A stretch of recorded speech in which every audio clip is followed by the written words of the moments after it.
Vocês ficaram sabendo sobre o conflito entre a OAB e o Conselho Federal de Administração sobre a administração de condomínios? Pois bem, neste vídeo eu irei explicar do que se trata esse conflito e também vocês vão entender por que este conflito específico tem muito a ver com os gestores de serviços jurídicos e notariais, principalmente sobre aquele vídeo que eu postei recentemente falando sobre a área de gestão jurídica ser privativa dos gestores de serviços jurídicos e nas possíveis implicações que essa tese poderia ter ali entre os advogados e bacharéis em direito. Bom, a OAB acha que a administração de condomínios não é uma área privativa dos administradores.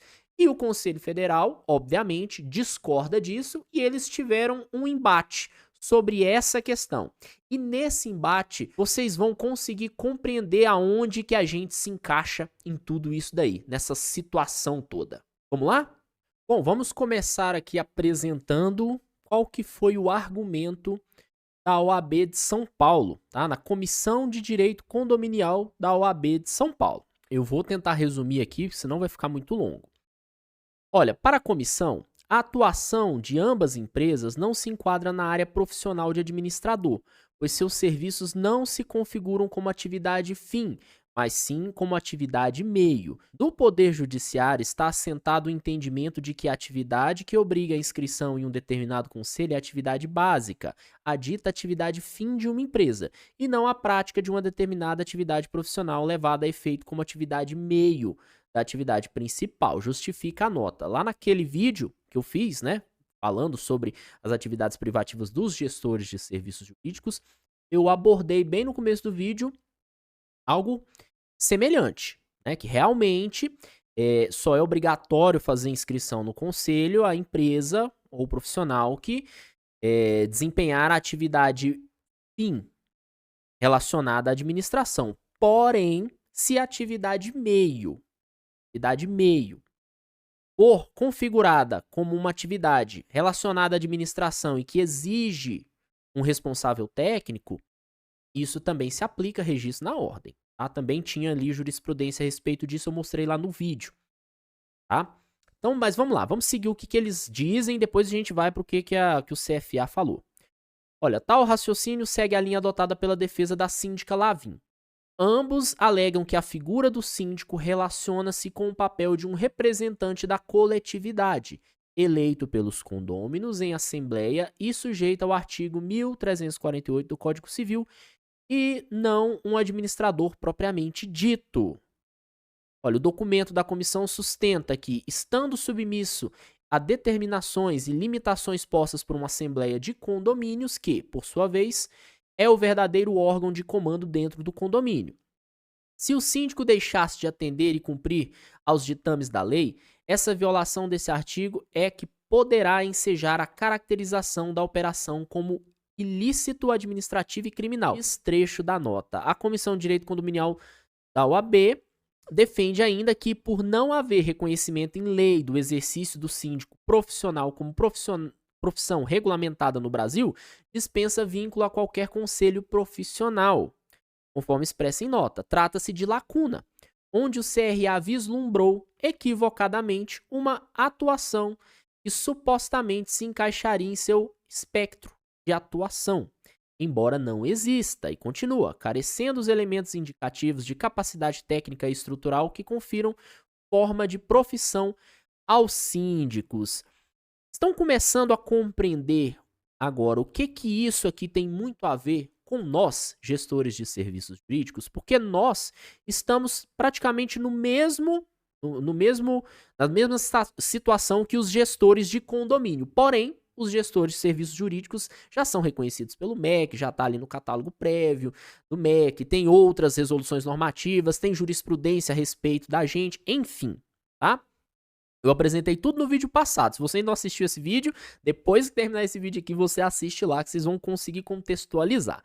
Bom, mostrei aqui os argumentos principais, né, desse conselho, essa comissão de direito condominial da OAB de São Paulo. Agora, vamos ver o que o CFA falou a respeito disso aqui. Bom, eles postaram um artigo aqui no site deles, eu vou deixar todos os links aí na descrição para vocês darem uma olhada. E foi uma nota bem pesada do CFA. Bem pesada. Olha só, Conselho Federal de Administração rebate parecer de Comissão de Direito Condominial da OAB que adentra em matéria estranha às suas competências. Vamos ver aqui, ó. O Conselho Federal de Administração vem a público manifestar-se sobre o parecer da Comissão de Direito Condominial. O indigitado parecer conclui que o CRA não dispõe de fundamentação para se arrogar como representante dos síndicos ou administradoras de condomínios e, mais ainda, autuar síndicos, condomínios e administradores, ou ainda adotar posturas mais repressivas. Que diz o CFA? Inicialmente, cabe esclarecer que não está inserida dentre as competências da OAB legislar sobre o exercício de atividades nos campos da ciência e da administração. Tal competência não consta na Lei 8.906. Eita! Vamos lá. Por outro lado, o artigo 7º da Lei número 4.769 é taxativo no sentido de que compete ao Conselho Federal de Administração, né, CFA, a orientação e disciplina do exercício das atividades nos campos da administração. Essa é a dicção da lei. Tanto, a administração de condomínios constitui atividade típica de administração, abrangida pela Lei dos Administradores em seu artigo 2º, e assim o é, e não somente pela denominação do campo profissional, mas, sobretudo, pela essência da atividade que é própria do profissional de administração. A administração é uma profissão regulamentada por lei desde 1965.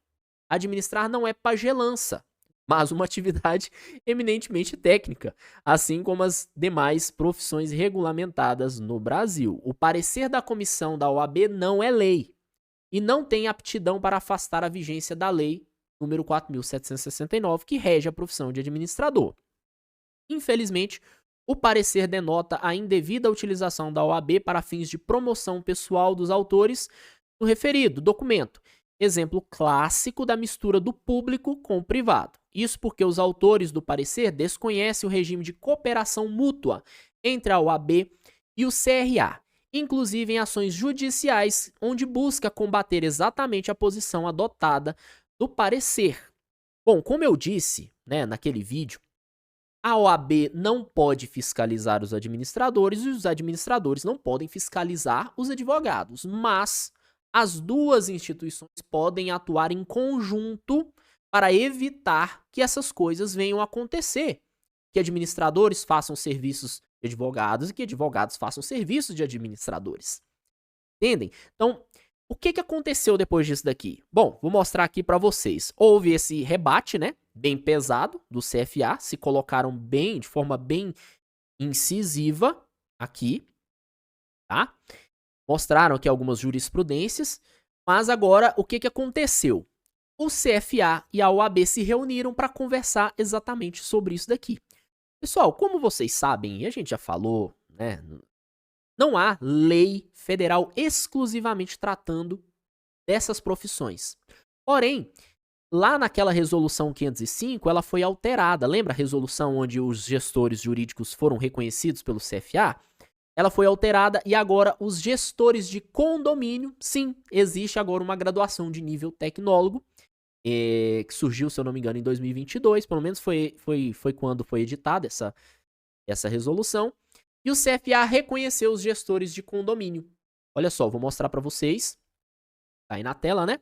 Resolução normativa número 505, vou deixar o link para vocês darem uma olhada, vamos lá embaixo, olha só, eles vêm aqui, ó, logo depois da gente.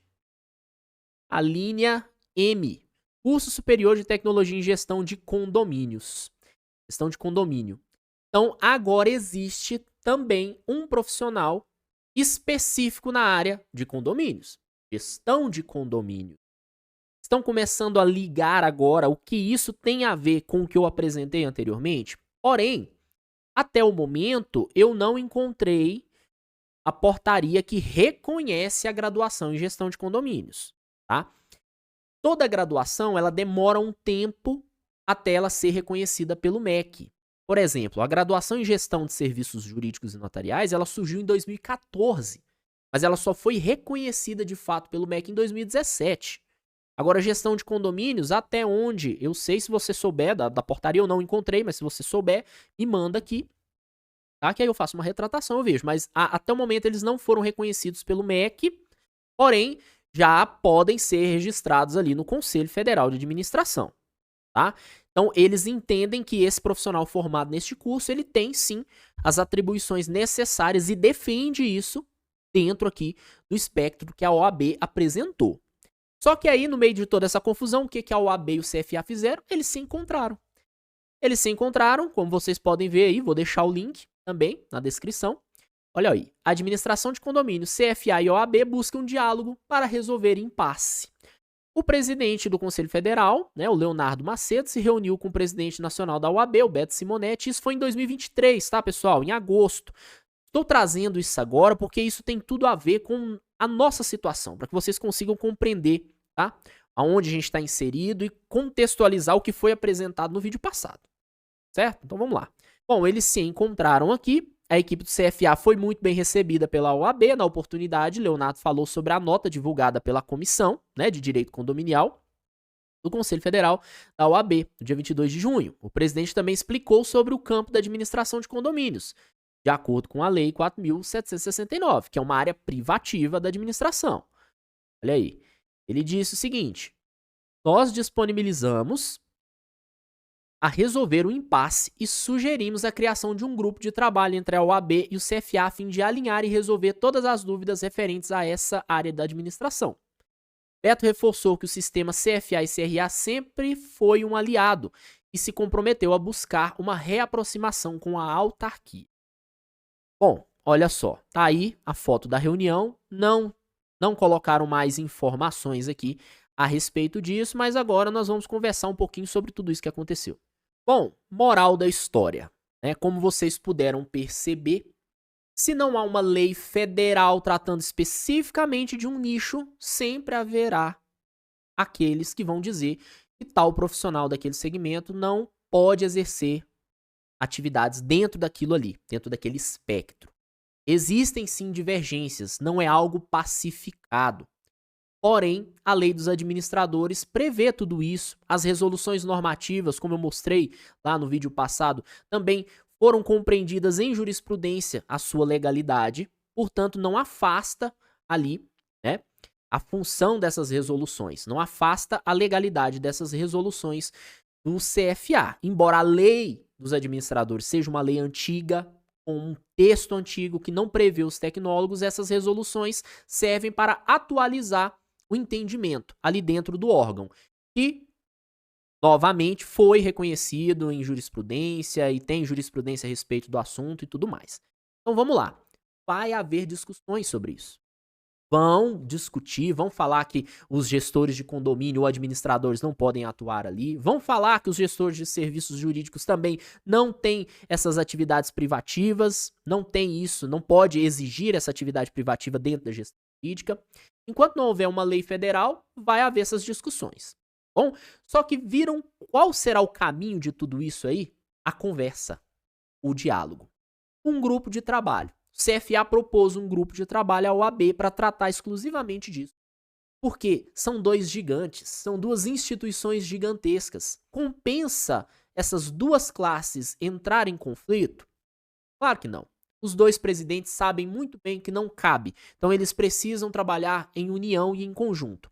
Assim como foi criado um grupo de trabalho para falar sobre a gestão de condomínios, eu não duvido nada que num futuro não tão distante seja criada um grupo de trabalho ou uma comissão para falar exclusivamente sobre a gestão jurídica, com a participação do CFA e da OAB, para entrar ali, né, num denominador comum. Portanto, esse caso faz com que a gente consiga compreender a nossa situação e também entender quais serão os desfechos, né, os desdobramentos de um possível conflito, um possível impasse no futuro. Bom, isso aqui para mim foi muito didático. Agora eu quero saber a sua opinião. O que você acha a respeito disso? Quem está certo nessa história? OAB, Conselho Federal de Administração? Qual é o caminho que a gente deve trilhar para resolver esse impasse? Quero saber. Deixa aqui nos comentários. Valeu!